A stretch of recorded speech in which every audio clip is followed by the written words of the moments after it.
Chers frères et sœurs, fidèles auditeurs de Parole de Dieu au quotidien, bonjour. Je suis le Père Michael Habib Aouto, vicaire à la paroisse Saint-Mathias Moulumba de Tafiré, dans le diocèse de Katiola.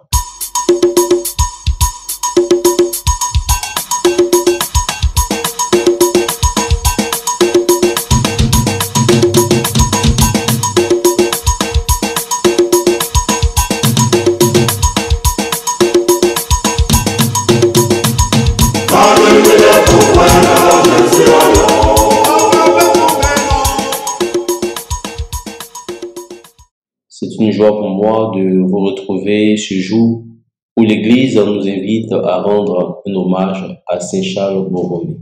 Dans la première lecture tirée de la lettre de Saint Paul apôtre aux Romains, l'apôtre Paul nous rappelle notre unité dans le corps du Christ. Nous sommes différents des uns des autres avec des capacités, des compétences diverses. Et cela est une richesse pour l'Église, pour le corps du Christ. Et nous devons accomplir nos tâches dans l'humilité, dans l'amour. Nul besoin de convoiter le charisme des autres ou s'estimer inférieur ou supérieur aux autres membres de la communauté. Ce que nous faisons, nous devons bien le faire, et cela pour le bien de toute la communauté. Et puisque ce corps forme un tout dans lequel les membres ne sont pas détachés, mais plutôt unis, Saint Paul nous invite à faire preuve de sollicitude, à être sensible à ce qui arrive aux autres membres de la communauté, que ce soit dans les moments de joie ou des moments de peine. Nous devons porter assistance aux autres. Et en observant cette disposition, nous n'aurons pas à ce banquet dont il est question dans l'évangile de ce jour. En effet, dans l'évangile, Saint Luc nous présente la parabole des invités au banquet, qui est justement l'équivalent de la parabole des invités au festin des noces chez Saint Matthieu. Et cette parabole fut donnée au cours d'un repas chez un chef des pharisiens. Jésus venait justement de donner au cours de ce même repas une leçon sur l'acte de charité pure qui exhorte le véritable croyant à inviter à sa table non pas ceux qui seraient capables de lui rendre en retour, mais plutôt ceux qui n'en seraient pas capables. Ainsi, la récompense lui sera rendue lors de la résurrection des justes.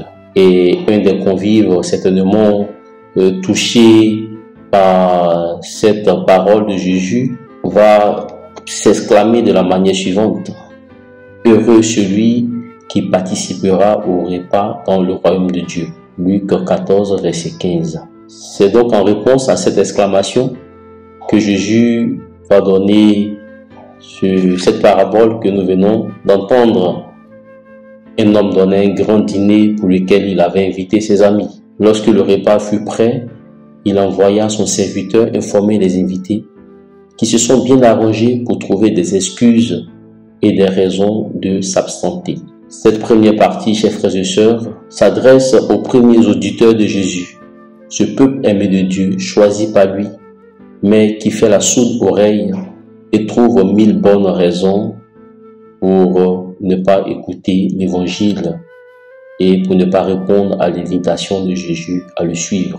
Dans une certaine mesure, cette partie peut s'adresser à tous les chrétiens de première heure ou de naissance, ou à tous ceux qui ont d'une manière ou d'une autre tel ou tel privilège dans l'accès à la foi en Jésus-Christ. Et voilà que ce maître de maison l'a pris de colère et va envoyer son serviteur d'aller chercher dans les rues de la ville les pauvres, les estropiés, les aveugles, les boiteux, et de les ramener afin que ceux-ci puissent prendre part au banquet. Chers frères et sœurs, cette deuxième partie pourrait s'adresser ou s'adresse même à tous les peuples qui ont reçu l'évangile après Israël, à nous autres aujourd'hui, à tous les chrétiens qui ont reçu l'évangile de manière tardive après avoir pratiqué d'autres religions ou qui ont eu d'autres pratiques autres que le christianisme. C'est l'expression donc de l'universalité du salut accordé par Dieu à toutes les nations, à toutes les races et à toutes les langues. Le banquet dont parle la parabole est le symbole du festin messianique auquel Jésus convie ceux qui écoutent sa parole. Il n'oblige personne à répondre favorablement à son invitation, mais tout refus est un véritable gâchis et préjudiciable pour son auteur. Puisque le maître n'exclut personne et convie à sa table les boiteux, les pécheurs, les estropiés et autres, c'est cette la prophétie du rejet d'Israël et de l'appel des nations. Mais Israël aujourd'hui peut être chacun de nous.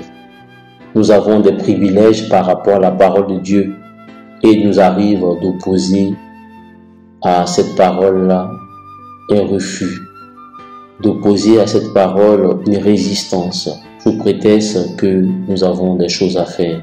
Et nous trouvons toujours des éléments pour remettre à demain notre engagement à la suite du Christ. Et lorsque nous voyons dans cette parabole, ce qui retenait les uns les autres loin de ce banquet, ce n'était rien d'autre que les choses de ce monde, tout ce qui retient notre vie matérielle.